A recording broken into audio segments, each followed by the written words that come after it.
चलिए गारंटी में ही एक टॉपिक और करेंगे हम आज। टॉपिक वही रहेगा, guarantee of profit to a partner. इसका एक मेन टॉपिक करते हैं। थोड़ा सा बड़ा क्वेश्चन है, 6 मार्क्स के लिए आता है एग्जाम में। आइए समझते हैं।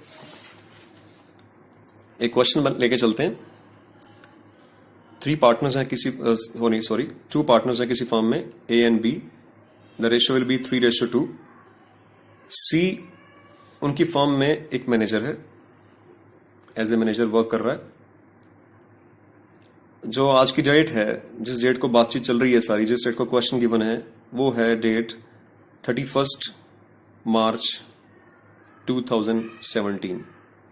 ये डेट है, ठीक है। यानी कि साल खत्म हो चुका है 31 मार्च 2017 को, ध्यान रखिएगा। C being a manager, C as a manager firm से ले रहा है सैलरी। इसको सैलरी मिलती है 27,000 पर एनम। पूरे एक साल की सैलरी मिलती है इसको, 27,000 रुपये। साथ में इसे कमीशन भी मिलता है फर्म से at the rate of 10% of net profit, which is after charging his salary and commission. उसको जो कमीशन मिलता है 10% प्रॉफिट का, वो कमीशन इसे मिलता है इसकी सैलरी और इसका कमीशन चार्ज करने के बाद, ठीक है, आफ्टर चार्जिंग वाले केस में। आपको क्वेश्चन में यह समझाया गया है कि फर्म का जो प्रॉफिट हुआ है at the end of the session, यानी कि इस गिवन डेट को 31 मार्च 17 को, वो फर्म ने प्रॉफिट कमाया है 2,25,000 रुपए before charging any salary and commission. इसमें से कुछ भी चार्ज नहीं हुआ अब तक, ना सैलरी ना ही इसका कमीशन, तो 2,25,000 का प्रॉफिट है। आइए इसका कमीशन कैलकुलेट कर लेते हैं। 2,25,000 का जो प्रॉफिट है, इसमें से एक बार इसकी हम लोग सैलरी घटा दें अगर हम, जो कि 27,000 सैलरी मिल रही है इसको, बाकी अमाउंट बचेगी हमारे पास 1,98,000 रुपए। इसमें से इसका कमीशन दिया जाएगा, क्योंकि जो कमीशन देना था मैनेजर को, सी को, वो कमीशन देना था उस प्रॉफिट पे जिसमें से इसकी सैलरी भी कम हो जाए, और जो सैलरी कम होने के बाद प्रॉफिट आए उस पे आफ्टर चार्जिंग कमीशन बनता है। तो आफ्टर चार्जिंग वाले केस में हम लोग पहले भी डिस्कशन कर चुके हैं, 10/110 होता है ना। तो इसका कमीशन यहां बन जाएगा 18,000 रुपीज। जब इसे काटेंगे तो 18,000 रुपए आएगा। इसका मतलब इसे कमीशन की अमाउंट मिल रही है 18,000 रुपए। इसका टोटल जो ईयरली एक्सपेंस करना पड़ रहा है फर्म को, दैट इज 45,000 पर ईयर, ठीक है। ये वाला पॉइंट क्लियर हो गया। फिर से शुरू करते हैं क्वेश्चन को कि ए और बी 2 पार्टनर्स हैं फर्म में 3:2 के साथ। सी उनकी फर्म में एक मैनेजर है। उसको as a being a manager हम जो ट्रीट करते हैं, उसको सैलरी पे करते हैं 27,000 पर ईयर की, और कमीशन देते हैं उसे after charging he salary and commission. Firm का प्रॉफिट गिवन है 2,25,000 रुपए का। 2,25,000 प्रॉफिट है before charging any salary and commission. इसमें से कुछ भी नहीं घटा अब तक। तो हम लोगों ने सबसे पहले क्या किया, इसको कमीशन देने के लिए इसकी पहले सैलरी डिडक्ट की। सैलरी डिडक्ट करने के बाद जो अमाउंट आई हमारे पास, ये अमाउंट आई है प्रॉफिट आफ्टर सैलरी। तो इसमें से उसको आफ्टर चार्जिंग कमीशन देना, तो आफ्टर वाले केस में 10/110 करके इसका कमीशन कैलकुलेट किया 18,000 रुपीज, जिससे इसका टोटल ईयरली एक्सपेंस कैलकुलेट हो गया, दैट इज 45,000 रुपीज। अब तक की सिचुएशन ये थी at the end of the session में कि सी हमारी फर्म से बीइंग ए मैनेजर 45,000 रुपए ले रहा था। अब पार्टनर्स ने क्या डिसाइड किया है वो सुनिए। पार्टनर ने डिसाइड ये किया कि सी, जो कि एक मैनेजर था फर्म में, should be treated as a partner। उसे एज ए पार्टनर ट्रीट करना है फर्म में, और विद इफेक्ट फ्रॉम 1 अप्रैल 2016, 1 अप्रैल 2016 से इसे पार्टनर मानना है, by with a profit of 1/4 share. इसे 1/4 शेयर फर्म में दिया जाएगा। इसे पार्टनर मानना है। सी एक अच्छा एम्प्लॉय होगा फर्म का, एक बीइंग ए गुड मैनेजर, उसको फर्म में मेंटेन रखने के लिए, बनाए रखने के लिए उसे मैनेजर से पार्टनर में कन्वर्ट कर रहे हैं, ठीक है। तो यह तय किया गया कि इसे पार्टनर मानेंगे, लेकिन पार्टनर मानेंगे साल के शुरुआत से, मतलब at the beginning, from the with effect from the beginning of the year, साल के शुरू से इसे पार्टनर मानना है।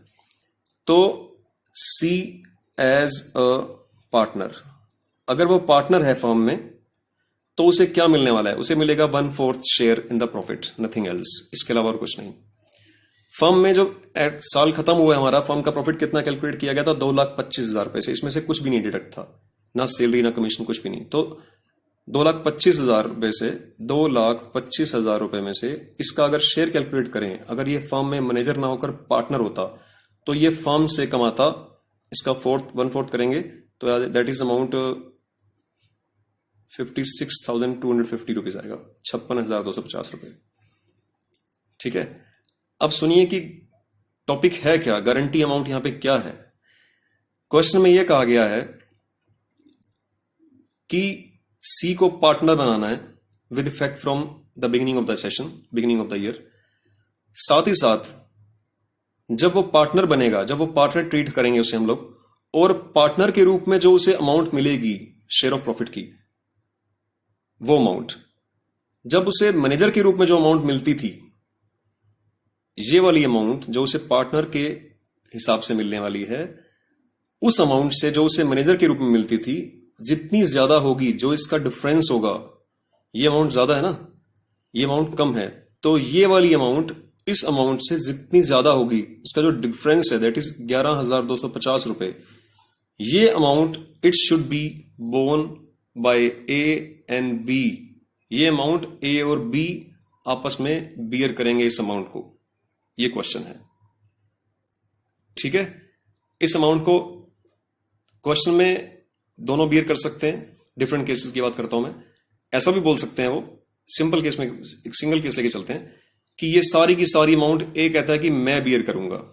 ठीक है, हो सकता है ऐसा कि सी जो है वो ए का कजन हो, तो ए ये चाहता है कि उसे मैनेजर की जगह पार्टनर में कन्वर्ट करना चाहता हूं, तो बी ने कहा होगा कि भी पार्टनर बनाएंगे तो उसको अमाउंट ज्यादा मिलेगी, तो कहता कोई बात नहीं, जितनी अमाउंट उसे ज्यादा मिलेगी, जो उसे पहले मिल रही थी और जो उसे अब मिलेगी, ठीक है, वो अमाउंट उसको मैं दूंगा एक्सेस इस साल। तो सारी की सारी amount which is personally borne by A, which is personally borne by A only, ये गारंटी है, ये वाला केस है। तो इसको कैसे बनाएंगे आप पार्टनर? एक सिंगल जर्नल एंट्री करने को बोला है आपने आपको कि एक ऐसी जर्नल एंट्री कर दो जिससे आज 31 मार्च 2017 को सी फर्म में मैनेजर से पार्टनर बन जाए साल के शुरुआत से। तो उसे मैनेजर से पार्टनर बनाने में सिर्फ 11,250 रुपए की अमाउंट का डिफरेंस है जो कि उसे देना है, और ये भी क्लियर है कि देना किसने, ए ने देना है। तो you will have to do a only single journal entry, that is A's capital account debit to C's capital account. The amount will be 11,250. अगर ये अमाउंट इसे दे दी जाए बाय द ए, तो ये सी एक मैनेजर से पार्टनर बन जाएगा आज, और सारी मतलब कैलकुलेशन सॉल्व हो जाएगी हमारी। That is the topic. ठीक है, आप इसको कर लीजिए, ये बड़ा इंपॉर्टेंट टॉपिक है एग्जाम पॉइंट ऑफ व्यू से। Thank you.